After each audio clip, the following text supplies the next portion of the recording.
It's midweek already, and you're tuned in to your favorite show, Jasiri. It's always good to have you with us as we keep the conversation going from stories that make you smile to the ones that make you stop and say, now, wow. Anyway, our Cameroonian Atarodo is still with us, and that's Kathleen. Today she's appearing like a Barbie.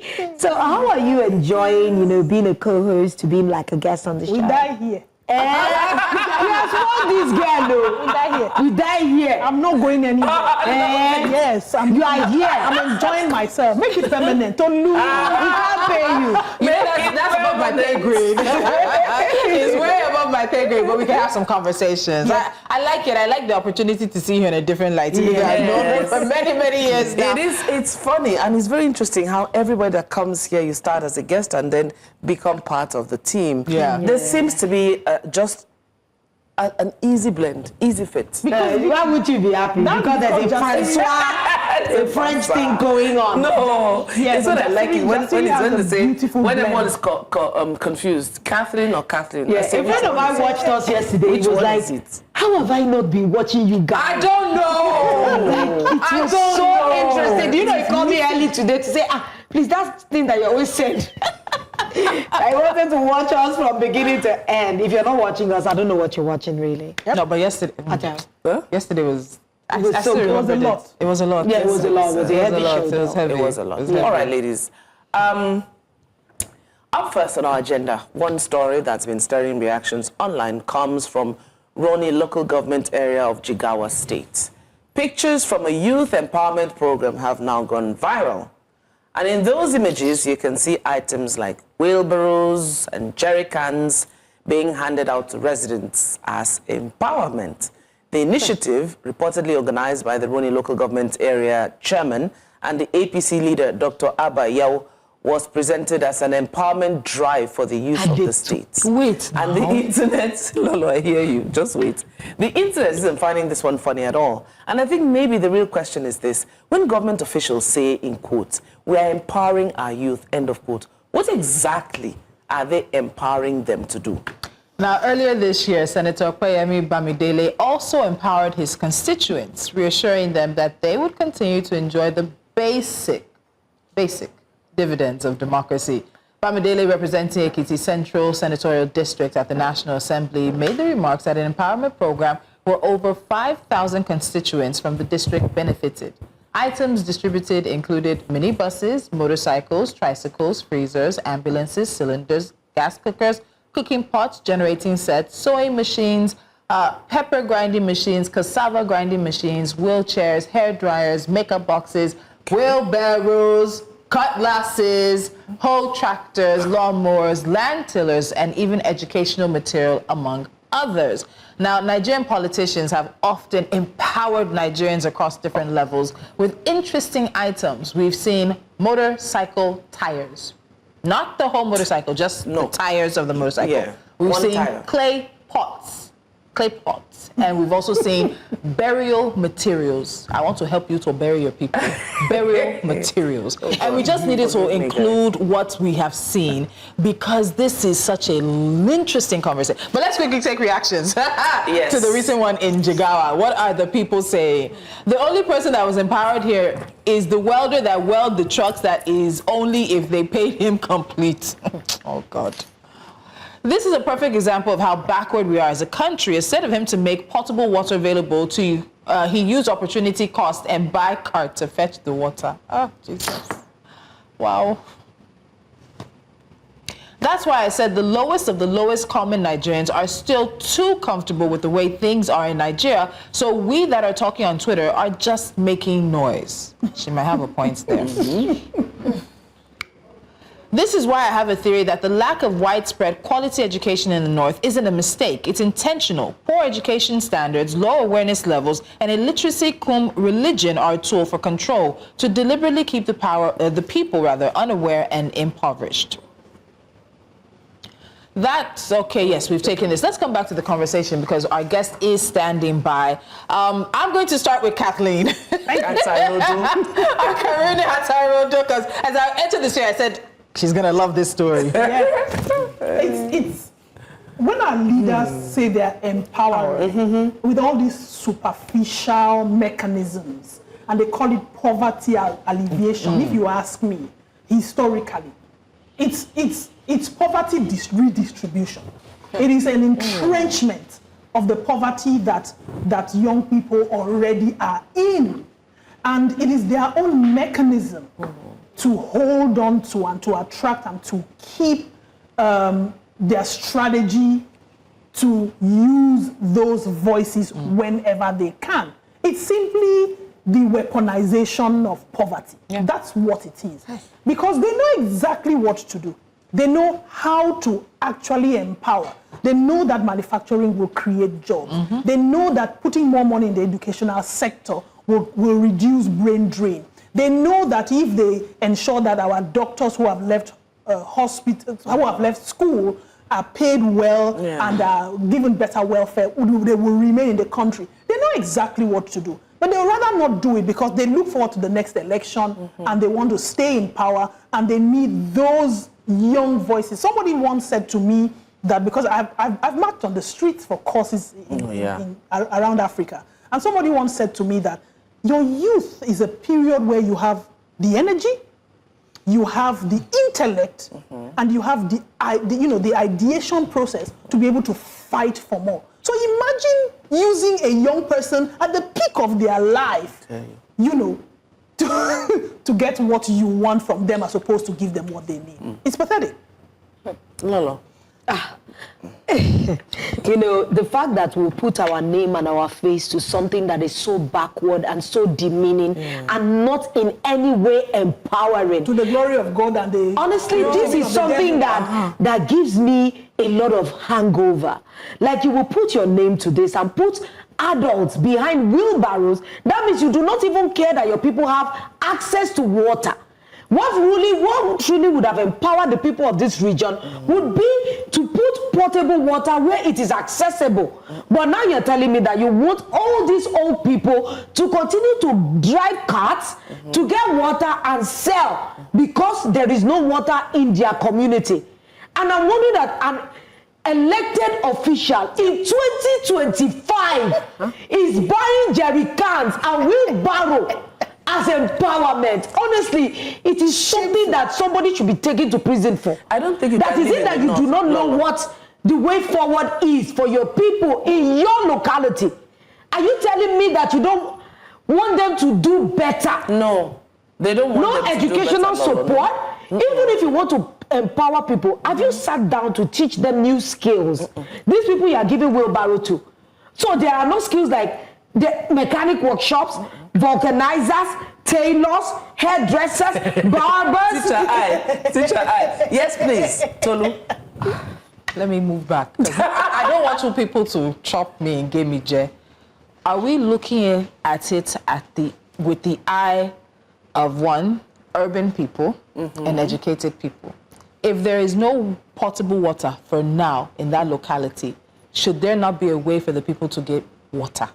If it means that you have to give people that are doing marijuana. Because when we look at it, our needs are not their needs. I was getting there. And so I feel like I'm playing devil's advocate. Their needs are not your needs. But our needs are not the people of your locality. Tolu, how much did they use to make this wheelbarrow? How much does it cost to sink a borehole? That's why. Tell me, how much would they use to sink a borehole? That's why it's not like we're in a desert that there is no water. All they needed was a borehole to be sunk and taps created. That's all. Look, these people can shout sovereignty all they like, but I've said it and I will say it again. Sovereignty is the ability to not outsource anything which is basic governance to foreign bodies. You cannot need another foreign leader to tell you how to ensure security before you start doing it. No, there's no political will of any of our leaders. They don't have the will to do anything. They don't want to do it. This was a street that was also done recently. Did a whole, ribbon cutting and said they're committed. So you look at the streets now. Is this a street or a street? This happened in Aguda, I think just a few days ago. They did asphalting, whatever they did. yes. So what are we talking That has been about in the presented. north? That's why I said that Asphalt Lolo, my and darling Lolo, will not be able to stay in the north. not be able to live in the north. Because this is not just a northern mindset- problem. I know. I'm coming to this one. The northern mentality, the northern mental atmosphere, state of mind is different from us. And so I fear that we're sitting here and looking at it from an Through urban... our eyes. Through our eyes. They are used to It's a sewing machine. Does a sewing machine not mean somebody starts a business? Somebody starts a business. No, I don't mind grinding machines, sewing machines. At least that one has skills attached to it. The people of your constituency, don't you want them to get better? No. Don't you want their life, the quality of their lives to get improve? better. If the quality of So Meruwa is the something standards that they're going to demand from you will be higher. But that is why they are keeping them impoverished, uneducated, And they're not so that they cannot aspire for more, or know that they are made for more, or that their lives are worth more than they are doing. Somebody pushing Meruwa cart does not even know anything about their own self-worth or how easy. That's how they have been raised all their lives. That's To sink all a they ball. know. Meruwa, they know To sink Let me not even talk about it. One of our educated people in Lagos State. Here's another one. Donates 1 million clay pots, burial materials to constituents. But again, don't look at it through your own eyes. Burial materials can be expensive for people. Let's not do that. I don't understand this. Don't look at it from your own eyes. Burial materials. Even the Bible says let the dead bury their dead. So you are telling me that empowering somebody is to give them burial materials. Have you fed those people in the north? Have you fed them? In the north, this is normal. In the north. How did this I told you I was exactly. How did they normalize? You keep saying this is normal. This is normal. Wait. How did that become normalized? How did that mentality, that structure, that standard of living, that way of life because they kept them in the dark. There's no education there. Because there is no development. Pushback. There hasn't been any education from them. Cooking pots. To who? For what? And they are grateful. They are thankful. And they will say, oh, no. Please don't say that. No, have you seen that boy that does show me the edit? This is show me the edit. This does not reflect the true nature of everybody in that locality. But look, they are just a group of people that they gather together for photo op. And these are the how many people are there that you are distributing how many photo ops across different spheres that happen in the country? Do you know how many? I understand it, but if we do not push back, and that's it was in one of the reactions that we took when someone said, even the lowest of Nigerians, we've accepted. Yes, they don't know better. Problem. We have accepted it, Lolo, and we've just adjusted. See, quelque chose se passe demain ou maintenant là. If anything happens, we just adjust. Come see the real. But we have to get out of that. We have to get out of that being comfortable. 30 seconds later. There are some times that some people might really not know what can be. That is why you are there as their leader to show them. You are a torchlight, a flashlight, a lamp holder. You are like a floodlight to the people that are marrying 10-year-old children. Are a torchlight, a flashlight. No, she's right because sometimes governance means taking the people to where they don't even know. No, they can't go. We have to end this one. Which governance has taken us to where we think we need to go and we went there? We'll come to that later. Are we not the ones that keep saying here that we are like sheep? We are following you are the one to know. Exactly. We are following where the shepherd says we should go. In all of these things, they say love makes the world go round. I don't know. So, but that's what they say. I don't know about that. Because Nigerian politicians don't love Nigerians. Read what I wrote. They say love makes the world go round, but it turns out so does care work. The question is, who's doing the caring and who's counting the cost? It's not what we're talking about now before this. From unpaid labor to unrecognized impact, the care economy runs deeper than we think. After the break, we'll unpack how Nigeria can begin, finally, to value the invisible work that keeps our homes and our nations running. Blessing Adesiyan, founder and chief care officer of Caring Africa, joins us after the break. It will be fun.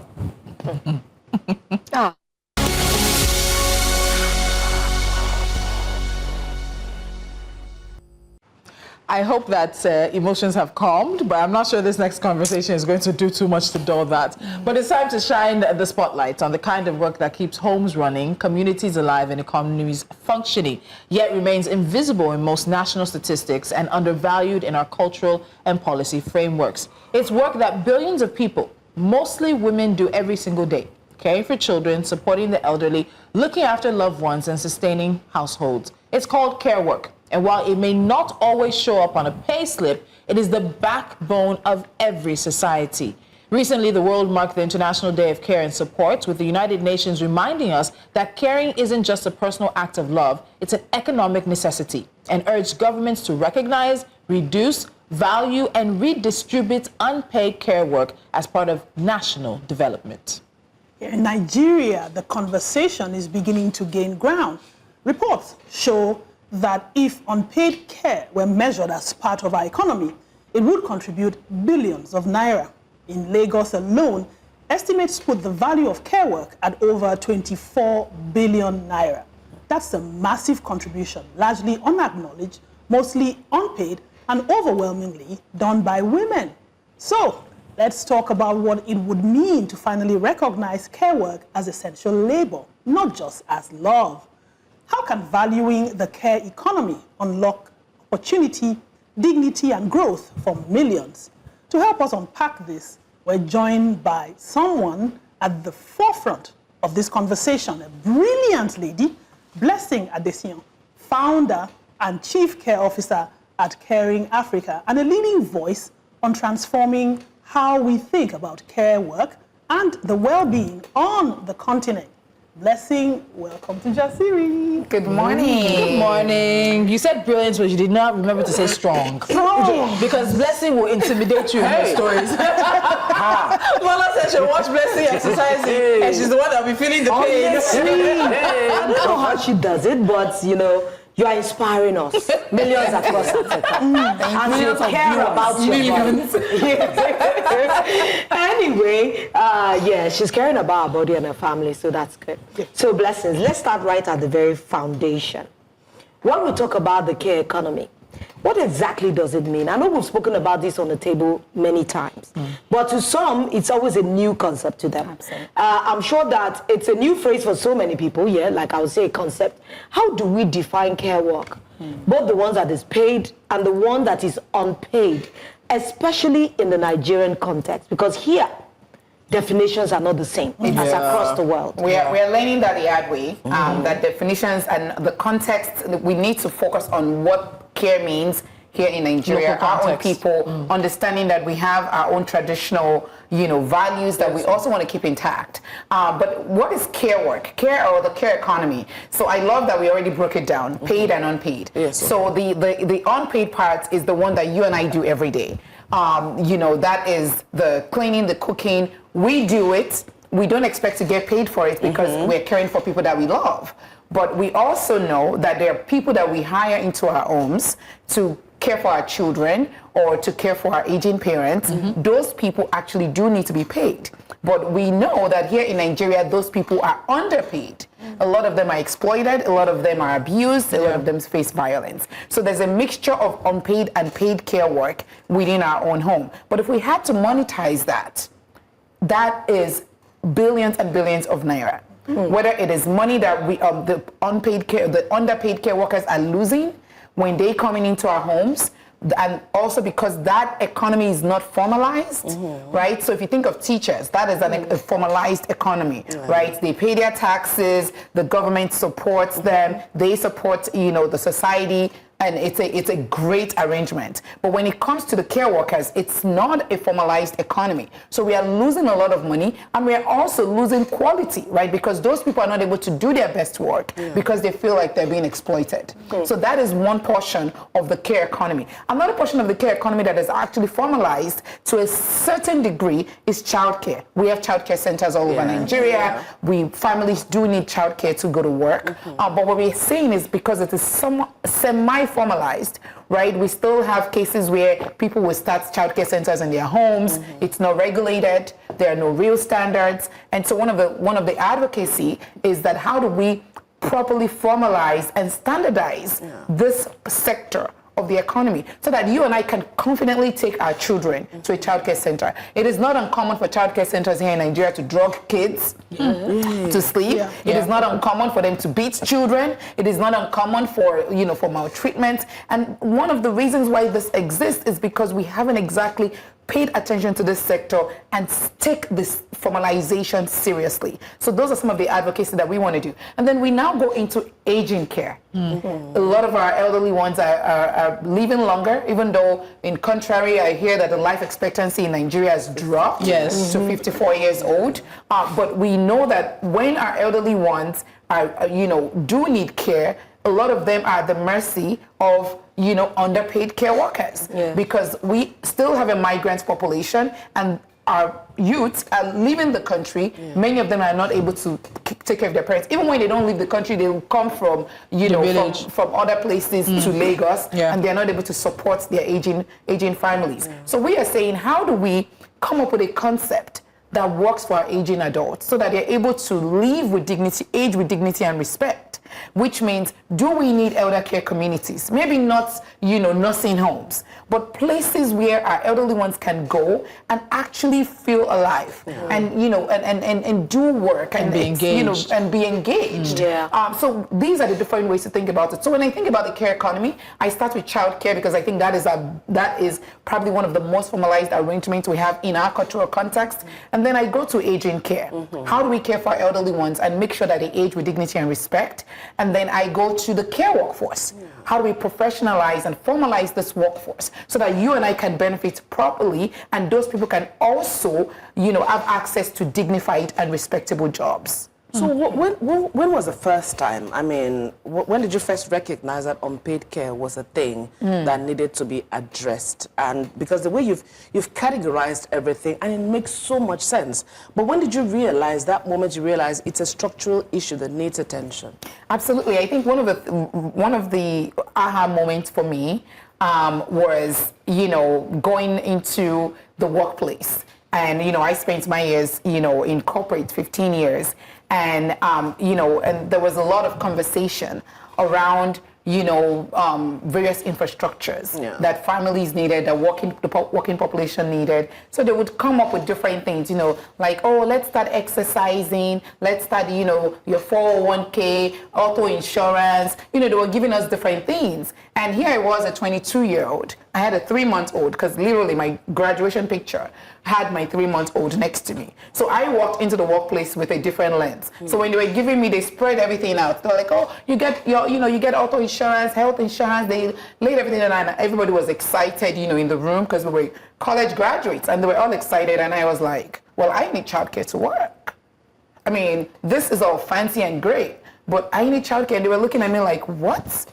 And that was when it became clear to me that we weren't thinking about care as infrastructure. We were thinking about all these other different things, but we weren't thinking about care as infrastructure because we've said it on this table before. Women are expected to do it, and they're expected to do it for free. And they're also expected to do it without complaining. And so what we are saying is, how do we rethink and reimagine care as infrastructure?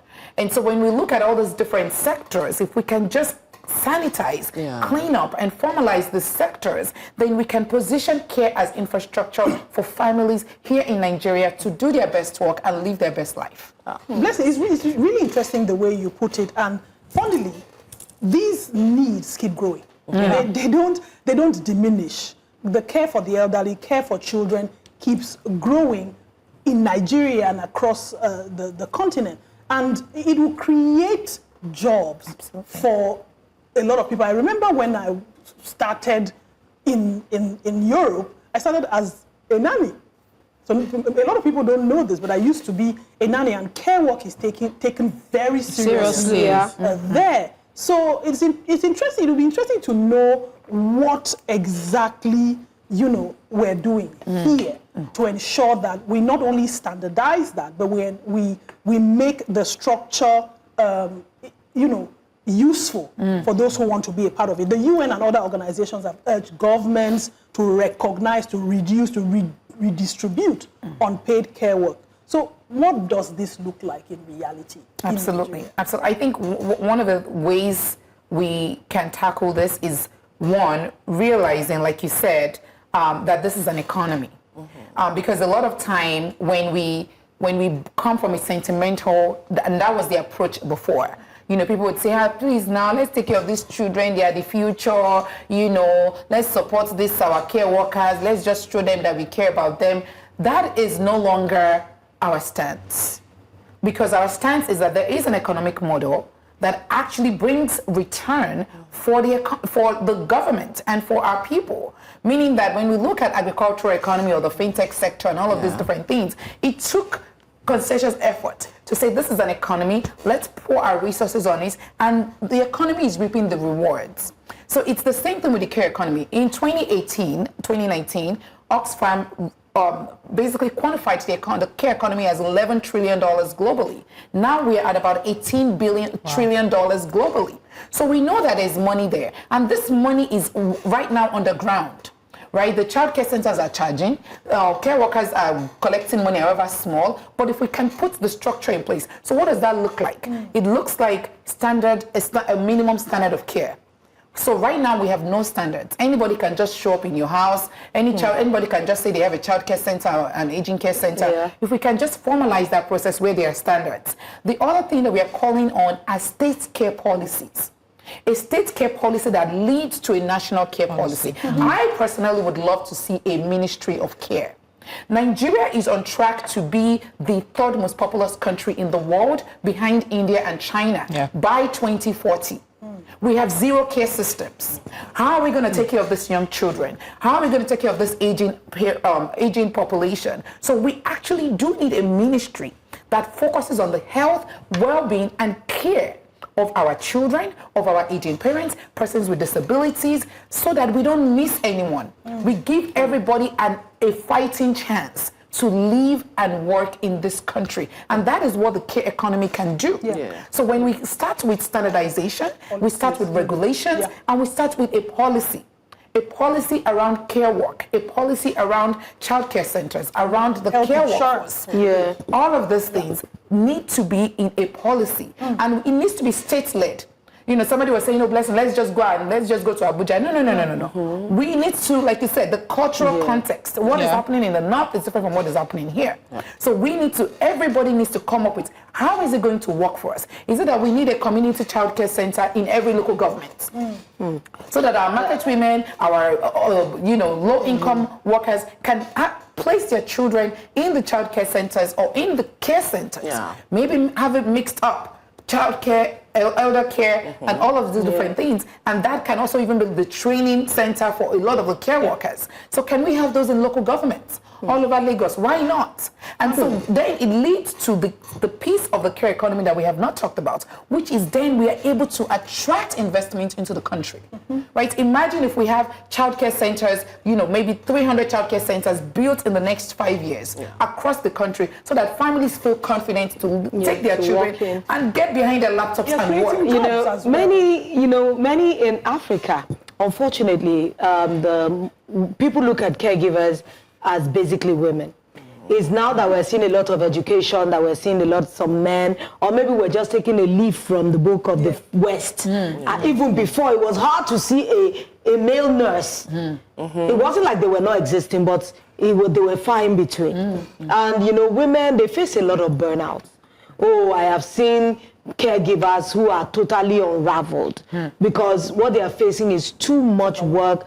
They are not enough, and they face a lot of burnout, low income, no social protection. I doubt if I haven't met. I'm not sure they are not that. I've never even seen somebody that tells me that their caregiver has insurance. I haven't seen. I'm not saying it doesn't exist, but I haven't seen. From experience with working with families and caregivers, what are some of the emotional and financial costs of this invisibility? Because they are working, they are just not seen. And that means they cannot even enjoy the dividends of the work that they are given. And what support systems are most urgently needed? Because I know this advocacy has been going on for some time. At least I've been encountering you for like a year. Plus, it's going to 2 years now. So what are the urgent needs that imagine if the governor of Lagos State gives you an ear? What are the urgent things that we need to quickly take care of to at least help these people that are invisible? Absolutely. I think it will start with what we are calling, and I think it's in the second reading in the Senate, a national domestic policy, domestic worker policy is still proposed. Let us work hard, and this is where all of this can be wrapped into a Lagos state care policy, right? Where we are able to, essentially regulate working hours, right? First of all, I've heard people, I was interviewing someone, a care worker, just a couple of days ago, and he's a guy, he's a driver, and he said, I worked for a year and a half without off.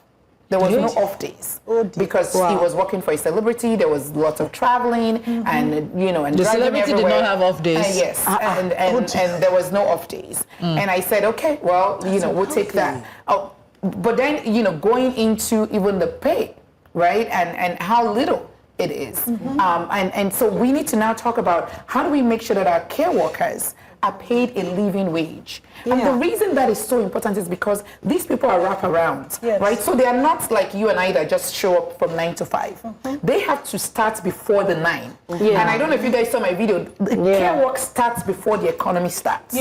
So we have to make sure that they are actually paid a living wage, because there is no point if somebody has to be there before you go to work and then be there when you come back from work and still stay up to make sure that everything is tidied up. Those people need a minimum wage. They need a living wage that allows them to live properly and function properly. So what we are seeing is exploitation.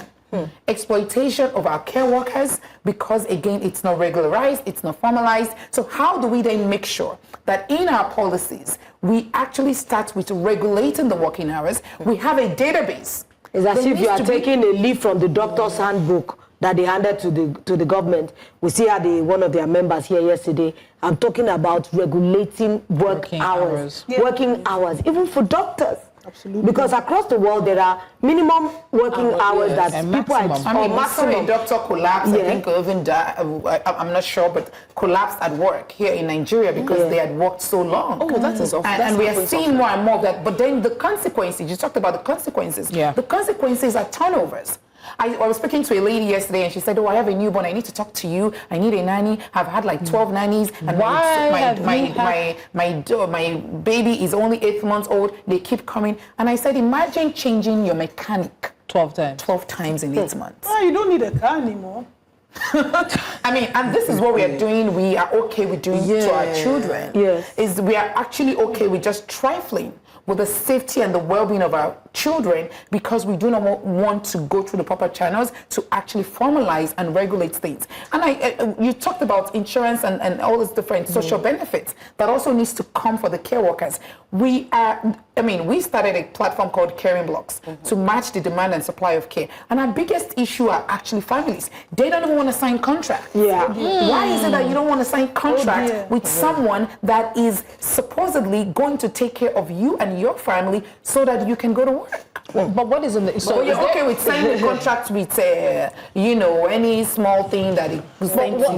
What is in the contract that might be a sticking point for the families? Or is it also... Because as I'm listening to you, I know there's somebody out there saying, all this one you're saying just means that you want nannies to become more expensive for us. You want house helps to become more expensive. Because that's the translation for many average Nigerians. And my question is, why not?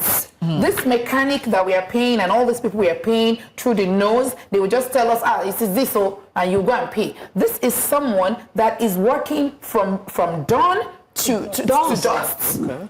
So it all boils down to we actually need to force ourselves to value care work. But when did we come up with the idea that we are not going to value human workers? I think it's because it's mostly women. This is the problem. Because, and this is why regulation is really important. Implemented, I like to say implemented regulation. We have them and we don't implement them. And I think the risk that Blessing is bringing, there are some risks that are really, really dangerous. For example, you undervalue a human being, you push them so far to the wall that they come back at you. We've heard stories of drivers, of caregivers, of who have, quote and unquote, attacked the home. So we need to take this rather seriously. You can't be fed, bathed, and by a human being and you decide I'm going to undervalue you to the point of inhumanity.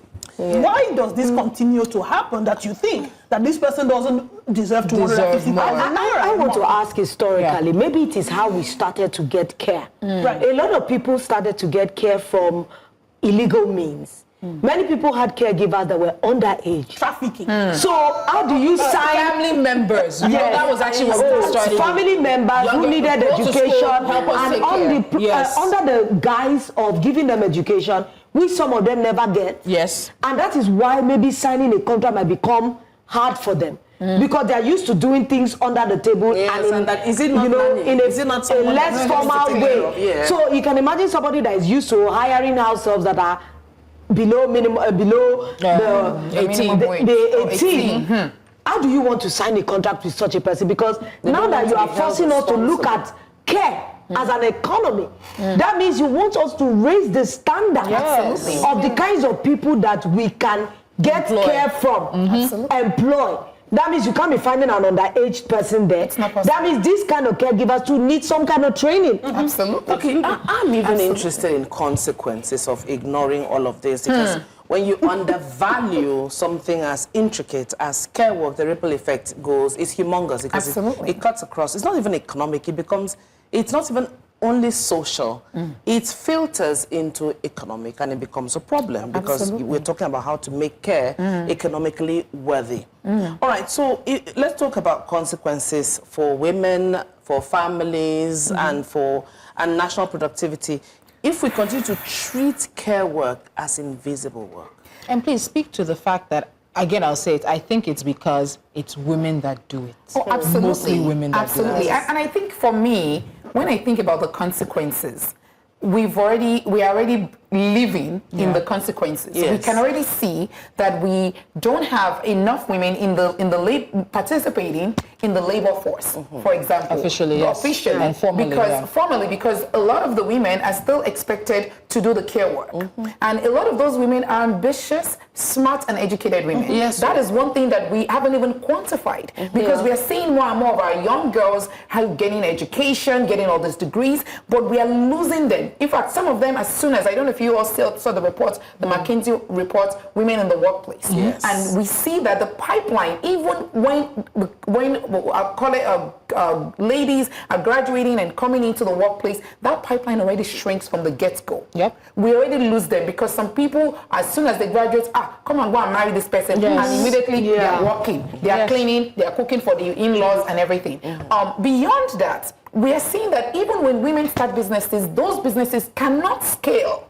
That is why you will see women. There's the small things. But you see men, I'll close this contract. Because there's unlimited time. Because there's someone else doing the work. So those are just, I'm giving you guys teeny pieces of the consequences that we are not quantifying, because we've just accepted it as a norm. That is women's work. So beyond that, what does this translate into the economy? The economy loses money. I mean, real billions and billions, if not trillions of dollars, even here in Nigeria. Because remember, Nigeria is going to be the third most populous country in the world, which means that we have essentially, it's like a leak. It's like a productivity leak, because now the population is not able to work and maximize its productivity. Beyond that, because care touches every sector, we are not able to realize the potential in every single sector. So now we are just leaving money on the table, because one, families are not able to access care the way that they need. The economy doesn't even recognize that care is the engine. Because remember, what powers all work? All types of work. It is care. So if that engine is not, imagine getting into your car and your engine is boom, boom, boom. You just be doing like this until you get to where you're going. You may never get to where you're going. You're licking it, and by the time you're getting there, you're not going to be able to give it your best. And so we need to think of care as that engine, because it is what powers every sector in our economy. And when we recognize that, we're able to capitalize on that productivity and that economic power. Let's take a quick break. We have much more, because all of what we're talking about, there has to be the cultural context, and that part of the conversation will come up after this. Stay with us.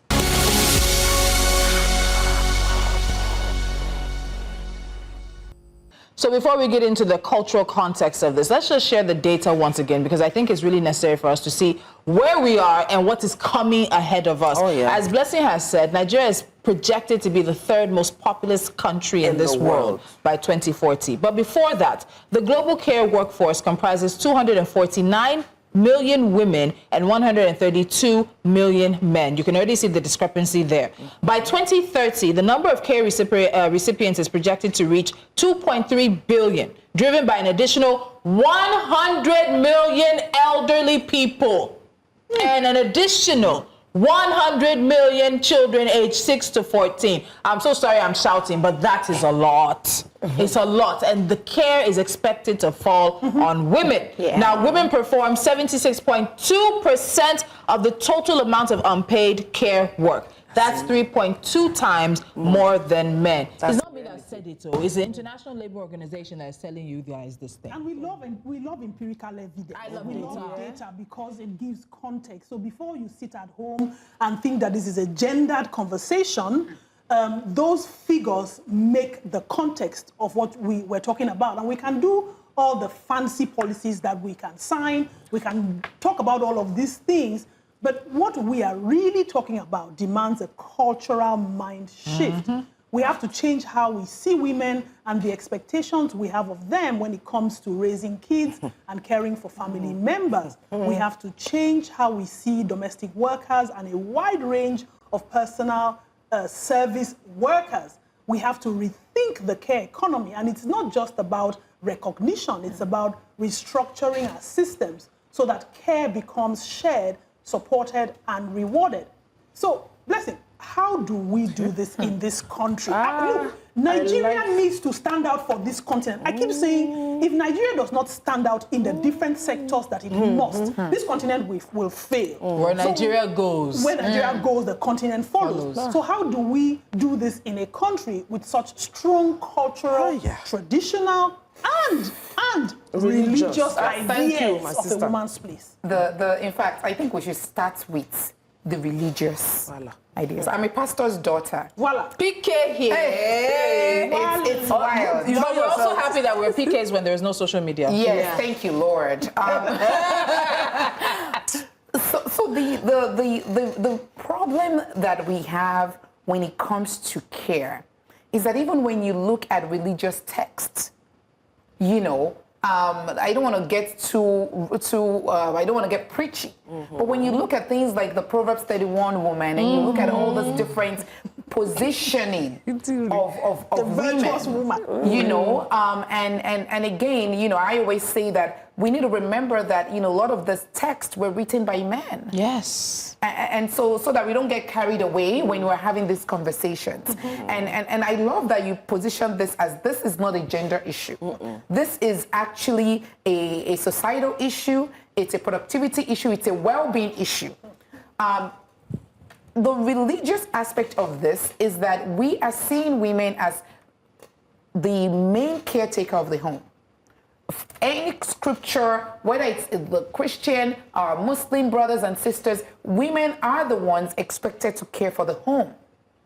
And I don't even per se have a problem with that if it is the person's choice.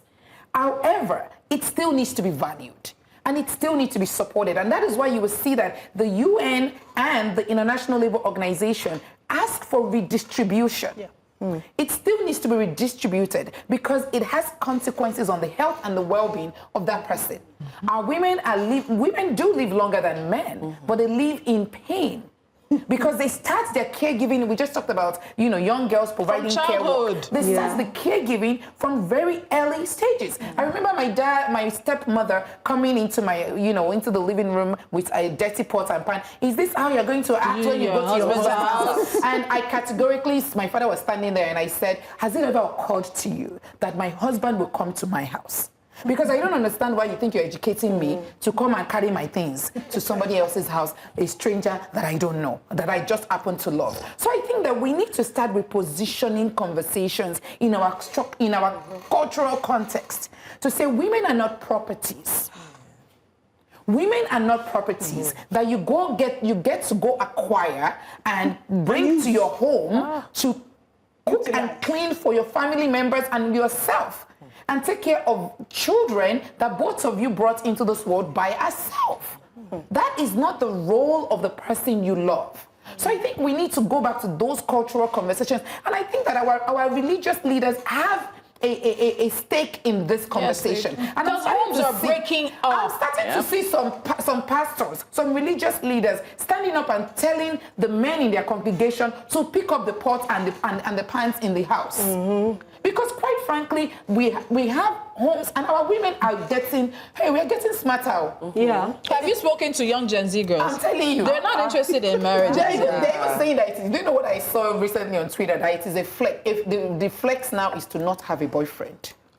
That's the flex now. The minute you even have a boyfriend, it means that you're somebody that needs a man to exist. So that is the new flex now. That, girls are taking girl trips. We don't have time for men. No. And the reason why is because we have now realized that a lot of our men are acquiring women to work. Wow, when the way you are looking at this. 2 minutes. You people should pick that last question. Pick the last question. Honestly, nobody knows what to do. It is an acquisition. It's almost like they acquire the woman and then, because, again, empirical data shows that married men live longer and are the happiest, while married women carry autoimmune diseases and are the unhappiest segments of this demographic. Absolutely. I mean, it's not me that said in our cultural context, I went to my brother's house. I have 4 brothers, and the house is dirty and everything. And the next thing somebody, a member of our family said is, it's time for you to go and marry you. Is this how your house is going to be? So that he can bring maids. But they don't need. They need caregivers. Pressure. Yes, if what you need is a maid or a housekeeper, go and hire a maid or a housekeeper. Let them come in and clean your house. Because I don't need your wife to do that. So when you are in a civilized climate, like in the West, won't you sign a contract? If you need a housekeeper, if you need a caregiver, won't you enter a contractual agreement? Because somehow when we Nigerians go to these countries, we now realize that this is real work. Honestly, we can't have this conversation. In Nigeria, we don't believe it's real women's work. Yes. In Nigeria, it is women's work. Every time we come, we get into these spaces that we don't want you to go. I want to keep the conversation going. Thank you so much for this crusade you're running. I know it probably feels like an uphill battle, especially here in Nigeria, but change is slowly happening.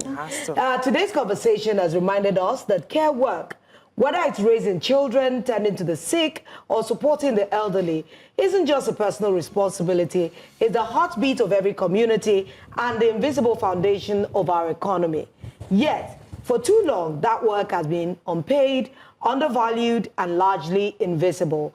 If we truly want a fairer and more resilient society, then recognizing, valuing, and investing in care isn't optional. It's essential.